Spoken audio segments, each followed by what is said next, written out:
ازيكم عاملين ايه اخواتي وحبايبي؟ يا رب تكونوا بخير. النهارده يا جماعه هقول لكم ازاي انا بعمل الفراخ.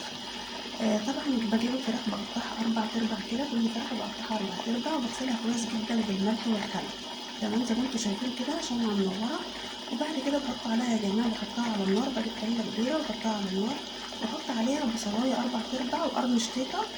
وبعد كده بحط عليها طماطمايه برضو 4، بقطع كل المكونات ديت 4 كده او اي تقطيع زي ما انت حابه. تمام. وبعد كده يا جماعه بحط عليها بقى البهارات بتاعتي، بحط عليها ايه؟ كمون وملح وفلفل اسمر، وبحط عليها ورقه بار او ورقه لورا وجوز الطيب لو امكن، او عندك مثلا جوز الطيب حطي. تمام. وبعد كده بحط عليها بهارات الفراخ، بسيبها تتشوح لمده ربع ساعه كده زي ما انتم شايفين. نازل بقى الصوص بتاعها كده كله. وبعد كده بزودها بالميه، بزودها بالميه واسيبها بقى ايه، نص ساعه كده تستوي. طبعا انتوا عارفين الفراخ البيضاء ما بتاخدش سوا معانا. تمام. زي ما انتوا شايفين كده يا جماعه هي كده شبه استوت، فضلت اقلب فيها كده زي ما انتوا شايفين. طبعا البخار طالع على الكاميرا. وبعد كده ممكن تسيبيها انت على الحال ده كده، تستوي على الحال ده بدون ما تزودي ميه خالص. تمام. بس انت لو محتاجه شوربه بتزودي ميه عشان لو هتسقي المحشي تعملي لسان عصفور زي ما انت حابه طبعا.